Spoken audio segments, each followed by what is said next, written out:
Welcome back to another week of the Backbone Zone. Sorry, day late. Didn't mean to be a day late, but things happen. I actually stayed up and edited Jonny Mackellar's new video all night. Well, actually all morning this morning. So it kind of got me in this weird headspace where all of a sudden I was like, podcast. Anyway, we're here, so it's all good. Thanks for tuning in. I guess wanted to go through some news to start with. Like, it's been a pretty cool week for Australian BMX, and the big one is that, well, simple session for one went down, and Boyd Hilder took out first place at simple session, which is really sick. Congrats, Boyd. Boyd's definitely a mad dog. He's a legend, and it's cool to see him take it out again. The riding was crazy. Pretty interesting to see the course this year. It was definitely scaled back. Obviously, there's been a bit of different times that have been presented with the whole COVID thing, so it's interesting to see the way that the simple session has changed from being in that stadium and having the park course and the street course to now just being the standalone, more street-oriented course, I would say it was. But I think it suited someone like Boyd down to the ground, because that dude can do all the street stuff, but he's also a mad rider in the park, so it's very cool to see him get it done. Also, big shout out to Jackman Hins, who also rode in it. Off the top of my head, I can't remember where he placed, but he made the finals. It was sick to watch him do his thing too. Jackman's been a bit of a mainstay at the Act Jam, and just all-round legend dude, so very cool to see. The other part of I guess Australian news is that Lewis Mills dropped that Lewis Fiending video part, which is like 10 minutes long, for Fiend, obviously.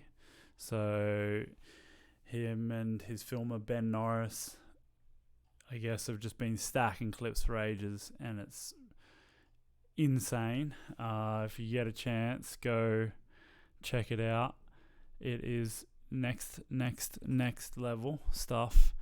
It's so sick to see Lewis Mills do his thing. He rides so uniquely, I think. He can do all the crazy big rail stuff, but then he's also a super technical street rider. We were actually discussing this in Young. Beachy, who is another epic street rider, Aussie street rider, was just saying that he couldn't believe this video, and it's, I don't know how early it is to say or anything like that, but this is like Street Rider of the Year type stuff, so very cool to see. His ender is off the charts. Anything that's blind like that is crazy. I won't, spoiler alert it too much, but yeah, it's dead man, and it's blind, and it's super gnarly, so very cool to see Lou just keep putting out the crazy stuff. Speaking of crazy stuff, obviously we had Jonny Mackellar on the podcast a couple of weeks back. He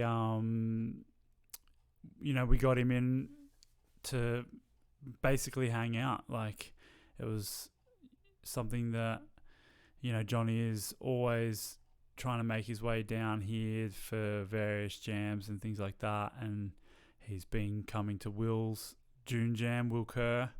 Shout out to Will Kerr. He's been coming to that for many years now, and we just wanted to make sure that he got here this year. So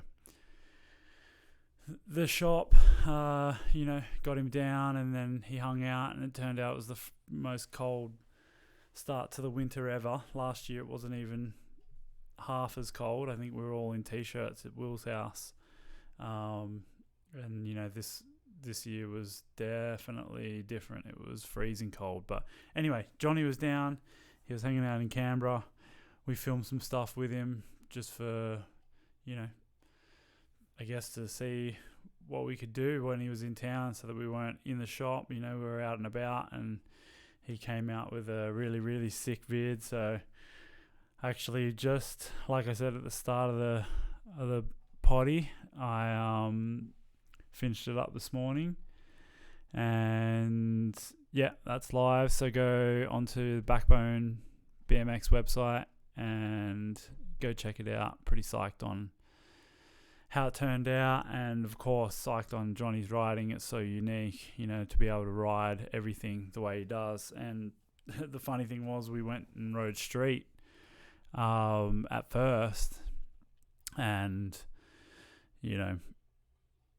I wouldn't say it was myself, Danny Stevenson, so Weaponhead, and Jonny Mackellar, and we all went and rode street, mainly because it was wet. It was damn near snowing, and we just thought we'd go and see what we could do, because the ground was drier than what it was at the parks or whatnot, and it certainly was too wet for the trails. But turns out Jonny can do crazy stuff on the street. I'll definitely go and watch the video.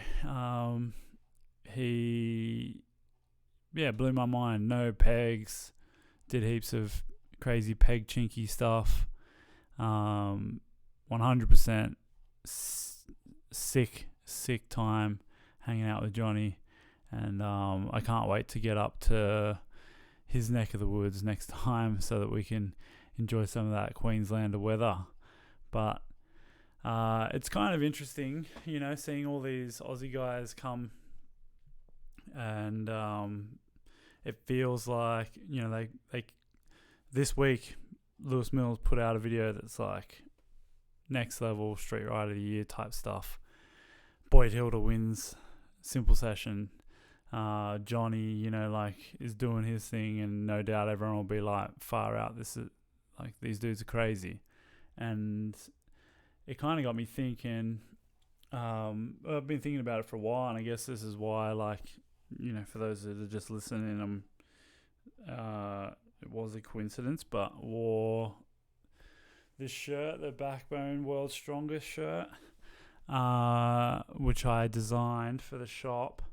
And the reason why I did it, apart from it just being kind of a funny thing, like Riss and I just like doing funny shit at the shop, to be honest, and just seeing what we can do that we find funny and enjoyable. But one of the things was like this, I started off as a little sketch doodle while I was on the phone, just saying that it was like a backbone with a globe and, world's strongest. But the thing about it is that I really do believe that Australia, and to be honest, like the crew that hang around and are involved with Backbone, and that's not even just I almost feel like Backbone's like a mentality in a way. We like having Jonny in Canberra, for example. He works at his brother's shop, Blue Groove BMX, which is a shop in Brizzy, and I feel like the mentality that we all share is something that should be, it's important, and I think that it's I guess I treasure it, and I guess that means a lot to me, and hopefully people can treasure it too. I love the scene that seems to happen when people are really passionate about BMX and what they do, and building the scene, and I guess Backbone's a part of, or Backbone is what it is because that's what we love doing. And I love that it's not just a shop thing, but the reason why I did the shirt was because I feel like people with that sort of mentality creates the world's strongest BMX scene, and that's a big tip of the hat to anyone who's out there making stuff happen. I saw the Hellenora Jam, for example. I think Cody Pollard put that on, or at least some of the Gold Coast crew. You know, like there's not things that are going on that are these wild and out things. They're just people riding bikes and trying to make stuff happen for their scene and just trying to create and make memories. And to me, that's a really important, probably the most important part of BMX. I've actually got an article that I started writing actually back in 2018, probably even earlier. And for a while, I was actually a little bit scared, I guess, to put it out. But I feel like now with the podcast, I can kind of explain myself a little bit. So I'll just read it out to you guys, and you can I might elaborate a little bit here, and you can let me know what you think, or maybe you can get some ideas for the way you feel about BMX. But I essentially called the article the evolution, regression, and revolution of BMX. The good old days are now. Just like the evolution of the universe, there has been several deaths and subsequent rebirths of the art form / pastime / sport / passion that is BMX. This article is meant to be a musing of what causes its fall and a potential theory for what we as BMXers may expect to see in the future, as well as possible avenues we may want or should do, more likely the case, to travel down to help steer our future into one that is going to be a brighter one for BMX. The BMX scene is an ever-changing landscape. Much like the evolution of man and woman, we constantly take in information from our environment to shape our life and the world we live in. These choices are echoed down the hallway of evolution, allowing those who came after to progress and evolve. For BMX, evolution and progress comes from those who learnt the hard way. From tricks to BMX products, a few had to figure out the many wrong ways of doing something before discovering the right way and shouting that down the hallway that is BMX evolution. The thing with echoes is they only travel so far. At some stage, a future relative of ours will have the choice to make a decision that will make a new echo for those to listen to. So I guess, like I said, I started writing this article, and for me, that's one of the big things with BMX is that it's pretty new, really, it started in the 70s. That's not even that long ago, my parents were born in the 50s, so that means that, they're not even real. BMX isn't even really like 2 generations fully deep yet. And I feel like all of those people shaped the way BMX is, and then the people after that, in the 80s and the 90s said, this BMX thing is a cool thing, but how do we make it better? And it's kind of been something that people see what those, innovators, someone like Matt Hoffman does, and they say, man, that's really sick. I'm going to make sure that continues to happen. And I think that the interesting thing is that we don't want to be standing, we're standing on the shoulders of giants, essentially, standing on the shoulders of people like Matt Hoffman, and to an extent, someone like Steve Crandall, who's still, doing it, still making events like the Rumble in Richmond happen. And I started writing this article because I was starting to feel like, well, what happens when Steve Crandall and Matt Hoffman are too old, to keep doing this? Obviously, Crandall's, proving to everyone that he's still got as much love and passion for BMX as ever, but I don't want there to come a day when there isn't someone following him with the next, BMX rider run jam or rider owned company or things like that. And, it's something that I just think about a lot. I guess I think about everything to do with BMX a lot. That's why I own a BMX shop, and that's why I love doing this podcast and all that type of jazz. But, one of the biggest things for me is that I just love BMX, and I just don't want to see BMX, start to regress because people aren't willing to carry the torch to the next generation and inspire the next generation to put some wood and pallets together to build stuff. So anyway, I kept going on. I digressed a bit. So this is the next subtitle that I had was called BMX Cannibalism. And I wrote, while those who pioneered and shaped BMX had it tough, the modern day BMX rider doesn't have to go far to feel the boos and judgmental eyes cast their way. And don't forget, I wrote this in 2018, so I haven't actually read it since then, so it's kind of like sharing it with you guys. When BMX riding first arrived, it was because of youths who wanted to emulate their cooler, older motocross cousins. BMX was in its infancy, a fun pastime for those involved that for many turned into an obsession. From the outside, non-rider type looking in, BMX seemed stupid, a fad by all accounts, and certainly promoted that way.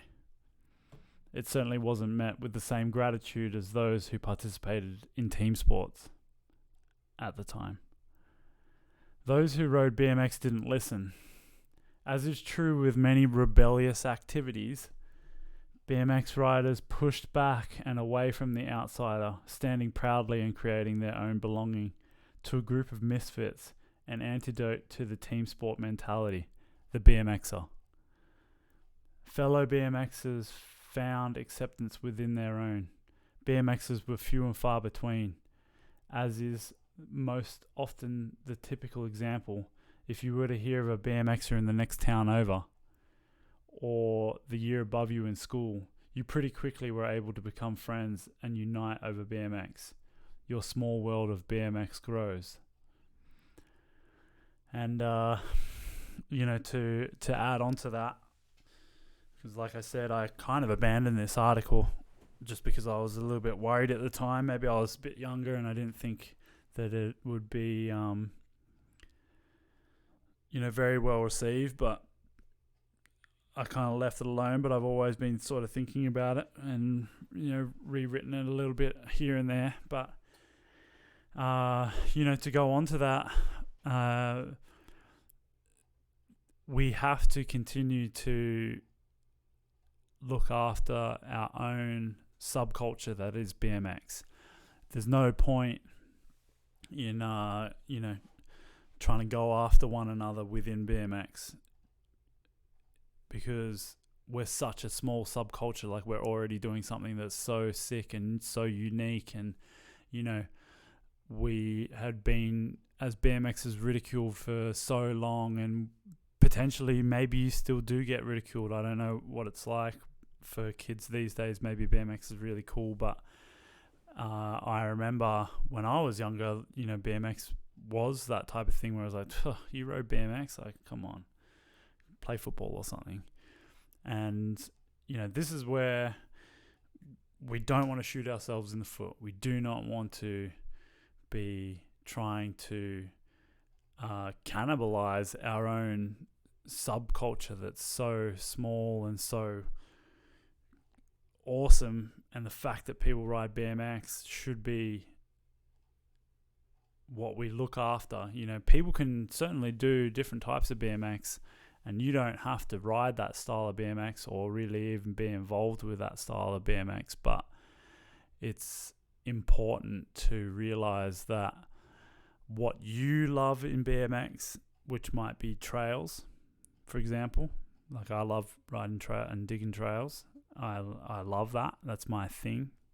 But I can certainly appreciate the people that love riding street, and to be honest, I can certainly appreciate the people that love learning the hardest trick that they can do into a foam pit and learning then that trick onto resi, and then whatever, eventually taking it to resi, or maybe not even taking it to a proper jump.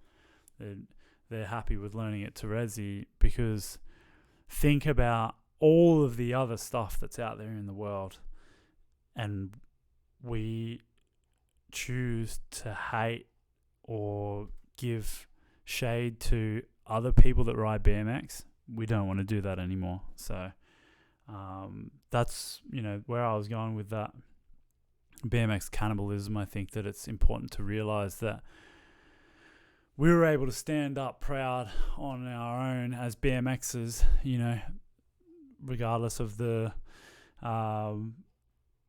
criticism that got thrown our way by others when BMX was new. And now that BMX is bigger or more mainstream, we have to still remember that we are still BMXers at the end of the day, no matter what we're riding or how we're riding or what color bike we're riding. We should definitely be looking after our own. And I think that if you look at skateboarding, they celebrate all their different skateboarders, and that's what makes that industry so big. And an industry being big means that it's able to look after itself, and there can be more jobs within that industry and things like that. So that's a completely different topic, and maybe a topic for another day. But anyhow, we go on. Subtitle is Our Finest Hour. The good old days are now. The idea that things will never be like they were in the good old days is a toe in the water to nihilism. Just because a group of riders had a lot of fun 30 years ago in BMX certainly doesn't mean the fun has run dry. Could you imagine those who first drove the first car saying with shrug? Could you imagine those who drove the first car saying to each other with shrugged shoulders, well, I guess that's as good as it gets? BMX can always have more. It can always be better. But the good old days are now. It just comes down to effort. So for those that, I guess are feeling like maybe they're older and they're feeling like BMX was better at the time that they were coming up in BMX, or perhaps they were riding in the 90s, or perhaps they were riding in the mid-2000s or the 2010s or 2 years ago. All of that just comes down to perspective. Like, BMX is still as good as it is. It can be the best right now. And it just seriously comes down to you being involved in it and enjoying it. Like, I can't believe, to be honest, that I've been riding since I was 12. I'm 36 this year in a couple of months, and I've got this crazy rejuvenated passion for BMX that I didn't think that I would be able to have, after so long. It just comes down to, I wouldn't even say effort, like I did write the effort there, but I think that it just comes down to being in the moment and realizing that the things that you're doing in BMX is important to yourself. Getting on your bike, riding every single time that you ride, it's another memory that you make for yourself. And it can be that maybe instead of going to the same old park that you go to, you make a little bit of an effort to go to a new place, and all of a sudden you just get that buzz. So definitely don't count out that BMX is gone just because you've slowed down on the riding. It can be more than you could ever dream, so long as you are still riding. So anyway, the next heading that I have here is Tend your own garden.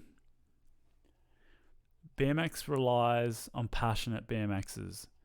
We are currently standing on the shoulders of a few, and they are growing weary.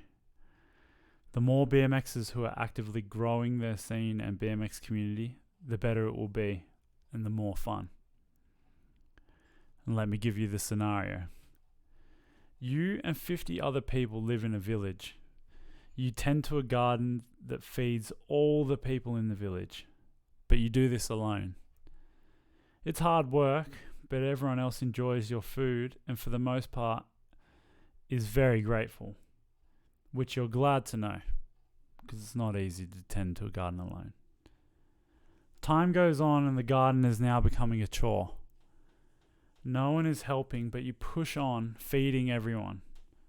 The group becomes complacent and expect food. After all, that's how it is in the village. Some more time passes. Your work on the garden is now a burden. Food quality is worse. Villagers are complaining. Some aren't eating enough. Eventually, they die. The work of the garden is too much for you, and after years, you decide to give up. The BMX garden has been tended to by some greats, and we are lucky to enjoy the fruits of their labour. But if we don't chip in and put in some work to care for BMX, then just like the garden, the BMX scene will start to wane, dry up, and die. So maybe you've seen this in your scene already. I think that it's obviously a harsh comparison, and again, this was something that I was a little bit hesitant to bring up, but I think it's true. There's a saying, many hands make light work, for a reason. The more people that get in and do things for their scene, the less, I've always said that put into BMX more than you take from it, or, give more to BMX more than you expect from it. And I think that the way that you can think about that is when you are riding BMX, you're obviously taking things for yourself so that you can get better. You're basically serving yourself, which is totally fine, because that's why we do BMX, for fun, to enjoy it, to, get that good feeling when you're roasting and things like that. But I think that people, organizing, and I'm not even necessarily saying jams, but just saying to people, we should catch up, we should ride here every Thursday or something, to a few of your friends, and then that grows. Or you can be even just as simple as being nice to a younger rider and being like, "Oh, dude, you're riding good," and getting him stoked to then be like feeling like he's a part of the scene, or he or she's a part of the scene, so that then they can feel like more a part of the community, that then they reciprocate that as they get older. So I think that it's just important, you don't have to be always running jams and things like that, but let's take, for example, the Fast and Loose crew. There's half a dozen dudes that just can see the benefit of trying to put on jams, trying to go to places and then get that area stoked, and you can see the scene flourishing because of that. So I think it's just important to understand, to get back to, the Steve Crandall example. He's been tending to the BMX garden for a long bloody time, and I think that it'll be sick for him to feel like he's got a bright future, or like there's a bright future in his community, so that then he can see that, BMX scene isn't just like dying down, and he's trying his hardest to keep it going. There's all these young crew, the next generation that's like, man, I love BMX. I'm gonna build a dirt kicker and we're going to have a long jump off it. Things like that. I've got to give a shout out to a couple of riders in Canberra. Like, there's a young dude. He's actually not so young anymore, but Reese Ashton. He's been around for years. He's just a young guy that he tries to put on jams, whether it's his own birthday jam or he just wants to put on a jam at a particular skate park. It's so cool, because then that's like, even if he gets 10 riders, that's 10 riders that maybe 5 of them don't normally ride together. And that's the type of stuff that forms friendships and makes that scene more tight-knit. And Liam O'Connell does the same as well. So just 2 dudes. You may not have ever heard of them. And, you don't have to, like, people don't have to be good riders in order to make their scene sick. So it's just a cool thing. The more that we do this, eventually there's just going to be this crazy self-sustaining and amazing thing that happens worldwide. So, again, much like this t-shirt, Backbone's BMX, and we're the world's strongest. We've got the world's strongest scene, the BMX scene. So don't forget that. Be proud of what you're doing.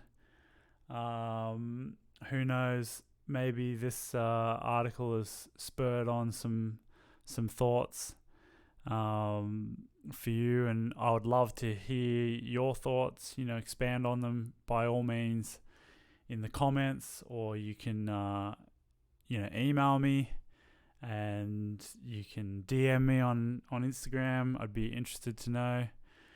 And let's just keep stoking the fire for years to come and for generations to come, because we got something sick going on. BMX is an incredible thing that's more than just a sport, and it's more than just a hobby.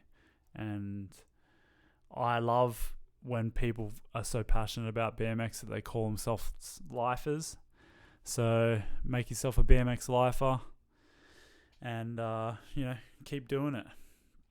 But I guess that's it for me for this week. Bit of a deeper one. I appreciate you listening. It's always fun doing the solo ones. Definitely a bit of a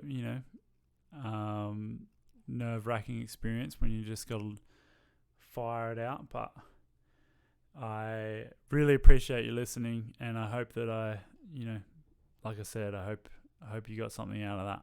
And go watch the Jonny Mackellar edit. Go get one of these tees, and see you next week. Thank you. Bye.